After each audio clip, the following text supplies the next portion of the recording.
কিয়ামতের দিন আল্লাহ বলবে না তোরা গুনার কারণে জাহান্নাম যা, কারণ এই কথা বললে মামলা উল্টে ঘুরে যাবে। এজন্য তিনি বলছেন কিয়ামতের দিন আল্লাহ কেন কেন কেন জাহান্নাম দিবে। আল্লাহ যখন বলবে তোরা জাহান্নাম যা, আমরা বলবো কেন, আল্লাহ বলবে গুনার কারণে। তখন যদি আমরা অভিযোগ করি আল্লাহ আমাদের ডিউটি গুনাহ করা ছিল, তখন আল্লাহ তাবারাক ওয়া তাআলা বলবেন ওরে বান্দা কান করে শুনে নাও, আমি তোমাদের গুনার কারণে জাহান্নাম দিছি না, আমি তোমাদের গুনাহ করার কারণে জাহান্নাম দিছি না, বরং জাহান্নাম কেন দিছি, ওই গুনাহগুলো আমার কাছে ক্ষমা না চাওয়ার কারণে জাহান্নাম যা। তাহলে জাহান্নাম কেন যাবে? আল্লাহর কাছে ক্ষমা না চাওয়ার কারণে জাহান্নাম যাবে, তওবা ইস্তিগফার না করার কারণে জাহান্নাম যাবে। এজন্য আল্লাহ বলছেন কেন জাহান্নাম যাবে শুনে নাও, ওয়ালাকাদ যারানা লিজাহান্নামা কাসীরাম মিনাল জিন্নি ওয়াল ইনস, অধিকাংশ মানুষ এবং জিনদের মধ্য থেকে জাহান্নাম যাবে। কেন কেন? বেশ কিছু কারণ বলার পর আল্লাহ শেষে বলছেন ওয়া উলাইকা হুমুল গাফিলুন, অলসতার কারণে তোরা জাহান্নাম যাবে। ওই গুনাহগুলি আমি আল্লাহর কাছে ক্ষমা না চাওয়ার কারণে, অলসতা করার কারণে, আমার কাছে তওবা না করার কারণে তোরা জাহান্নাম যাবে, এমনি তোরা জাহান্নাম যাবি না। এজন্য আল্লাহ কোরআনে বলেছে, আল্লাহ কোরআনে বলেছেন তুবু ইলাল্লাহ তাওবাতান নাসুহা। সূরা তাহরিমের ভিতরে আল্লাহ বলেছেন ইখলাসের সঙ্গে তোমরা আল্লাহর কাছে তওবা করো, আল্লাহ তোমাদের জীবনের গুনাহকে ক্ষমা করে দেবে, কোনো চিন্তা রবে না, রবে না। এখানে যারা মুরব্বী মানুষ আছেন আপনারা একটু বোঝার চেষ্টা করেন। তাহলে আল্লাহর কাছে যদি ক্ষমা চান আল্লাহ খুশি হয়, কি হয়? খুশি হয়। আপনি ভুল করেছেন আল্লাহকে বলেন, খুশি হবে কে? আল্লাহ। গুনাহ মাফ পাবেন আপনি, খুশি হবে কে? আল্লাহ। এই জন্য আল্লাহ বলছেন যদি তোরা সাকসেস হতে চাস, সুসংবাদ নিতে চাস জান্নাতের, তাহলে তোদের করণীয় তোরা আমার কাছে তওবা কর, তোরা আমার কাছে ক্ষমা চা, আমি তোদেরকে ক্ষমা করে দিব।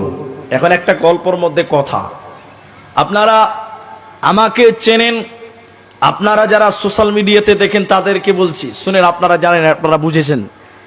এখন আপনাকে একটা কথা বলি, আমরা যে ডিজাইনের লোক বা আমরা যে মাযহাবের লোক, আপনাকে আমি বলতে চাই কোনো কিছুকে যদি, কোনো কিছুর পেছনে, কোনো আমলের পেছনে যদি দলিল না থাকে, কোনো আমলের পেছনে যদি দলিল না থাকে, অর্থাৎ আল্লাহ এবং আল্লাহ রাসূলের যদি আদেশ না থাকে, তাহলে সেটা রদ্দুন। সেটা কি? সেটা কি মানা যাবে? যাবে না। এখন আপনাকে বলছি, একটা বইয়ের নাম বলছি, লিখে নেন, বাংলা বই, লাইব্রেরিতে খোঁজ করবেন, বইটার নাম হলো তাওহীদের মূল শিক্ষা।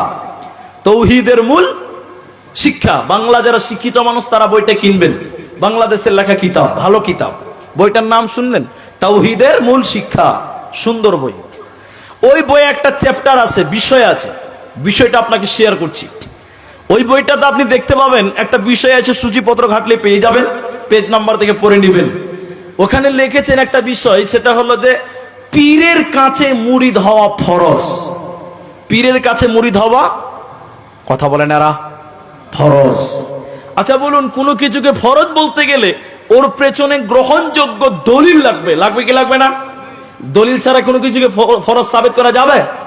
যাবে না। তো ফরজটা কে বললেন? ওই লেখক বলেনি, ওই লেখক প্রতিবাদ করেছেন, এই বিষয় লেখে হেডলাইন দিয়ে প্রতিবাদ করেছেন। কে লিখেছেন কথাটা? মূল লিখেছেন বাংলাদেশের এক কুখ্যাত পীর, যিনি বর্তমান রাজনীতিও করেন।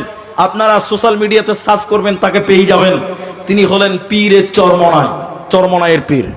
তিনি লিখেছেন পীরের কাছে মুরিদ হওয়া ফরজ। এখন ফরজ কেন সেটা আপনাকে বলি, তিনি কেন ফরজ বললেন, তার দলিল কোথায়? দলিল দরকার আছে না নাই? আছে। তিনি তখন এই জায়গাতে চলেছে, মূল জায়গাতে। কোন জায়গা?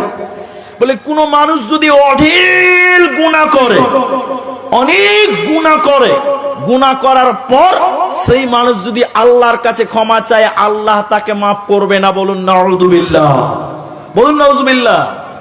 বলছে আল্লাহর কাছে ক্ষমা চাইলে কি হবে না? ক্ষমা হবে না। নাউজুবিল্লাহ জুড়ে বলেন। তিনি বলছেন ক্ষমা হবে না, তো কি করতে হবে? তখন তিনি লিখছেন যে পীরের কাছে মুরিদ হওয়া ফরজ। এই গুনাহগার লোকটা একটা যোগ্য পীরের কাছে মুরিদ হবেন। এটা আমার কথা না, বইটা খুলেন আপনি পেয়ে যাবেন। তিনি বলছেন যে এটা যোগ্য পীরের কাছে মুরিদ হবেন। মুরিদ এবার পীর সাহেবের কাছে কান্দিয়া কান্দিয়া কাকুতি বিনীত করিয়া বলিবেন, তাহলে পীর সাহেব তাহার মুরিদের লাগিয়া আল্লাহকে বলবেন, তবে ক্ষমা হবে, নচেত হবে না। বলেন নাউজুবিল্লাহ। তার মানে মাঝখানে পীর সাহেবকে ভাড়া করতে হচ্ছে। কি করতে হচ্ছে? ভাড়া করতে হচ্ছে। হচ্ছে কিনা? আল্লাহর কাছে কোনো কিছু চাইতে গেলে মাঝখানে কাউকে ভাড়া করতে হবে না। হবে? জোরে হবে? একজন পীর সাহেবেরও আল্লাহ, একজন সাধারণ মানুষেরও আল্লাহ। একজন গরিব মানুষের যে আল্লাহ, একজন মুলবি সাহেবেরও একই আল্লাহ। একজন মুলবি সাহেব যদি সরাসরি আল্লাহকে বলতে পারে, তাহলে একজন গরিব মানুষ সেও সরাসরি আল্লাহকে বলতে পারে কি পারে না? পারে। তাহলে আল্লাহকে সরাসরি বলুক, এই তোর মিশর যে আছে না কেন, সরাসরি আল্লাহকে বলুক, কোনো সমস্যা নাই। আল্লাহ বলছেন তোরা তওবা কর। এই যে রাত্রিটা শুনেলেন, যখন রাত্রি অর্ধেক হয়ে যায়, বুখারী মুসলিমের হাদিস আপনাদেরকে বলছে শুনেলেন, যখন মাঝ রাত্রি আরম্ভ হয়ে যায়, আল্লাহ তাবারক ওয়া তাআলা 6 আসমানকে পাড়ি দিয়ে চলে আসে। আসমান হলো 7 খানা। প্রথম আসমান, দ্বিতীয় আসমান, তৃতীয় আসমান, এই করে করে আল্লাহ শেষের আসমান 6 নম্বর আসমানে চলে আসে। এসে আল্লাহ রাতের বেলায় মাঝ রাত্রিতে আল্লাহ মানুষদেরকে ডাকতে থাকে, কে আছো গুনাহগার, কে আছো পাপিষ্ঠ লোক, আমার কাছে ক্ষমা চাইবে, আমি আল্লাহ তাদেরকে ক্ষমা করে দিব।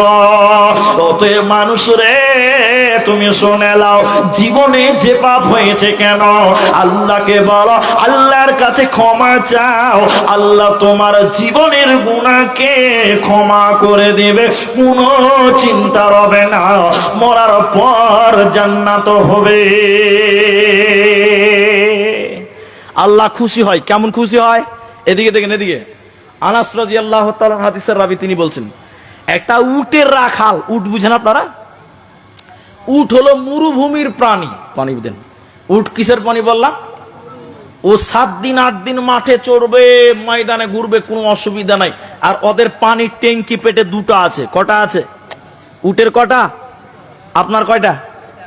একটা। মানুষের কটা? একটা। উটের কয়টা?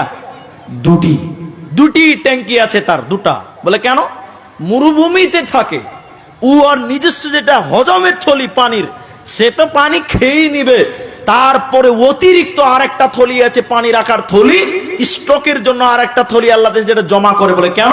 ও মরুভূমির মাটিতে চড়ে, যেখানে সেখানে পানি পাওয়া যায় না, এই জন্য ও আরেকটা জায়গাতে পানি জমা রাখে, যখন যতটা দরকার সেইখান থেকে তার মূল হজম থলিতে নিয়ে নিয়ে সে সাহায্য চলে। তাহলে উটের থলি কয়টা? 2টা।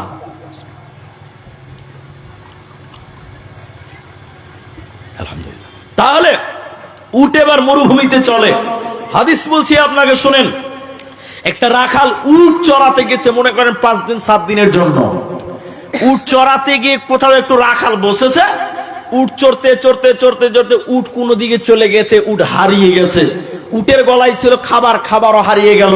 এবার বল, রাখালের চিন্তা বাড়বে কি বাড়বে না? অবশ্যই বাড়বে। তার উট হারিয়ে গেল, তার খাবার হারিয়ে গেল।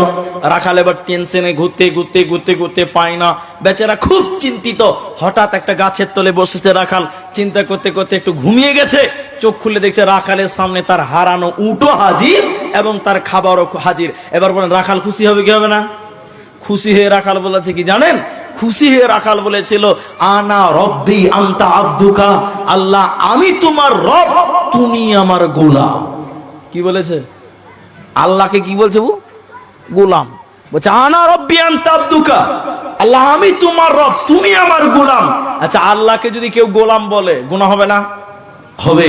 কিন্তু এই ব্যক্তি গোলাম বলেছে, কোনো গুনাহ হবে না। বলে কেন হবে না?